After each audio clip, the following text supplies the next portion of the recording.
গতকালকে বিএনপির এক নেতা হাবিবুর রহমান হাবিব এ বলেছে যদি কেউ বক্তব্য দেয় দুই সাপের এক বিষ নৌকা আর ধানের শীষ, এই বক্তব্য যদি কেউ দেয় তাকে ধরে রামদার কাশি চাকু বার করে তাদের জোব বাটা কাটে পাগলা কালো কুত্তো দিয়ে খাওয়াবা।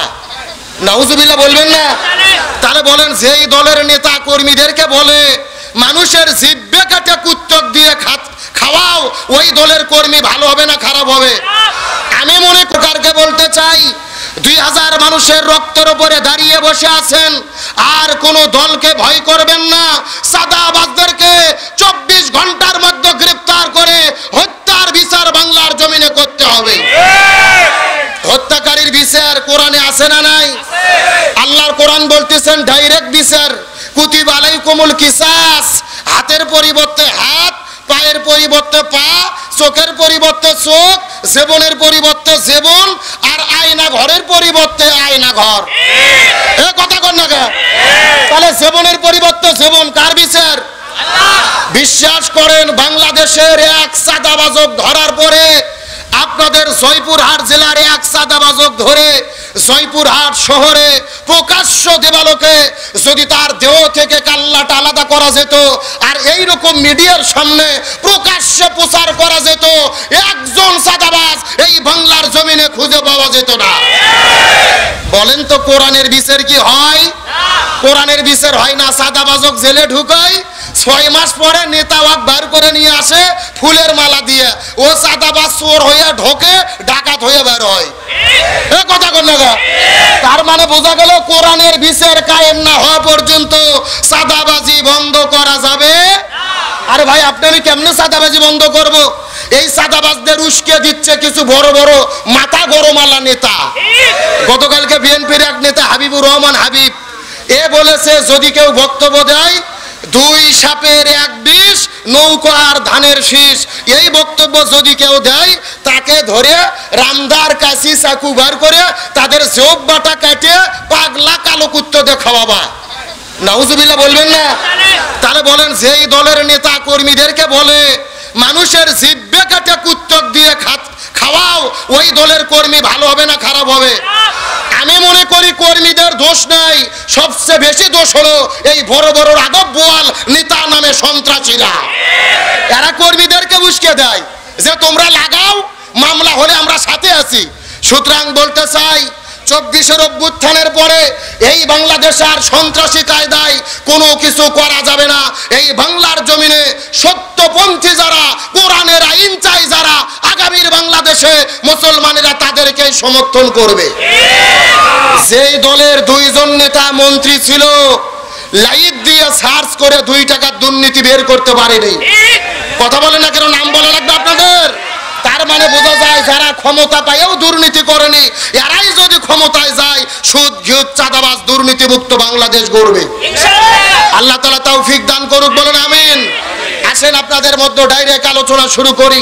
রাসূল করিম সাল্লাল্লাহু আলাইহি ওয়াসাল্লাম আমাদের নবী, রাসূলকে আল্লাহ তাআলা পৃথিবীতে নেতা করে প্রেরণ করেছে। জোরে বলেন কি করে? নেতা করে। মূল আলোচনা শুরু, একটু মনোযোগ দেন। রাসূলকে আল্লাহ তাআলা কি করে প্রেরণ করেছেন? নেতা করে। আমার প্রিয় বন্ধুগণ, মুসলমান ভাইরা গভীর মনোযোগ লক্ষ্য করুন। কোন দিকে তাকাতাকি নাই, কোন দিকে নজর নাই, সরাসরি কোরআন থেকে কিছু কথা আপনাদেরকে রিলে করে বলে বিদায় নিয়ে চলে যাওয়ার চেষ্টা করব। আল্লাহ তাআলা নবীকে পৃথিবীতে নেতা করে প্রেরণ করেছেন, সেই কথা আল্লাহ তাআলা কোরআনের মধ্যে সূরা ইয়াসিনের মধ্যে নিজেই ডাক দিয়ে বলেন। আল্লাহ তাআলা নবীকে সরাসরি নেতা বলে ডাক দিয়ে বলেন ইয়াসিন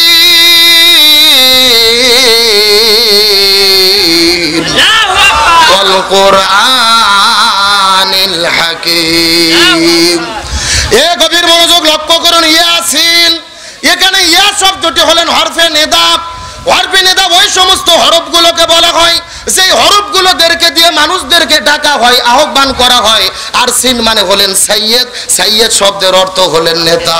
রাইসুল মুফাসসিরিন হযরত আব্দুল্লাহ ইবনে আব্বাস রাদিয়াল্লাহু তাআলা, হযরত আব্দুল্লাহ ইবনে মাসউদ রাদিয়াল্লাহু তাআলা হুমা, 2 জন মিলে এই জায়গার মধ্যে একত্রিত করে তাফসীর পেশ করে বলেন এই জায়গার মধ্যে সাইয়্যেদ অর্থ 5টি। জোরে বলেন কয়টি? 5টি। 1 নম্বর হলেন সাইয়্যেদুল বাশার, এই পৃথিবীর মধ্যে যতগুলো মানুষ আল্লাহ সৃষ্টি করে দিয়েছে প্রত্যেকটা মানুষের নেতা হলেন আমাদের নবী। 2 নম্বর হলেন সাইয়্যিদুল আম্বিয়া। এই পৃথিবীর ভেতরে আল্লাহ তাআলা যত নবী প্রেরণ করেছে সবগুলো নবীদের নেতা হলেন আমাদের নবী। 3 নম্বর হলেন সাইয়্যিদুল মুরসালিন। আল্লাহ তাআলা যতগুলো রাসূল সৃষ্টি করেছে সমস্ত রাসূলের নেতা হলেন আমাদের নবী।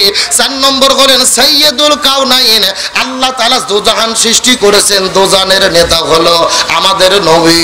আর 5 নম্বর হলেন সাইয়্যিদুল আলামিন। এই পৃথিবীতে আল্লাহ তাআলা যত জগৎ সৃষ্টি করেছে প্রত্যেকটা জগতের নেতা হলেন আমাদের নবী।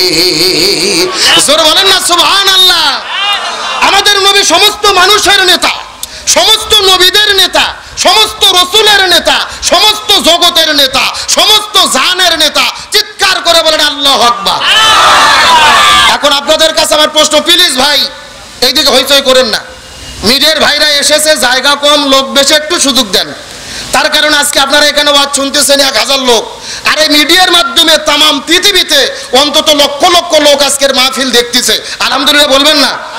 তাহলে আপনাদের কালাই আর বেগুন গ্রাম এই এলাকার ওয়াজ পুরো পৃথিবীর লোক দেখুক, আপনারা চান না? এজন্য একটু মিডিয়ার উপরে খেপাখেপি করেন না, একটু কষ্ট করে হলেও শোনেন। তাহলে আপনাদের কাছে আমার প্রশ্ন, রাসূল যদি সব জায়গার নেতা হয় ওই নবীকে নেতা মানার দরকার আছে না নাই? আরো জোরে বলেন। আপনারা কি নবীর নেতা মানবেন না এই দেশের সাদাবাজ ব্যক্তিদের নেতা মানবেন?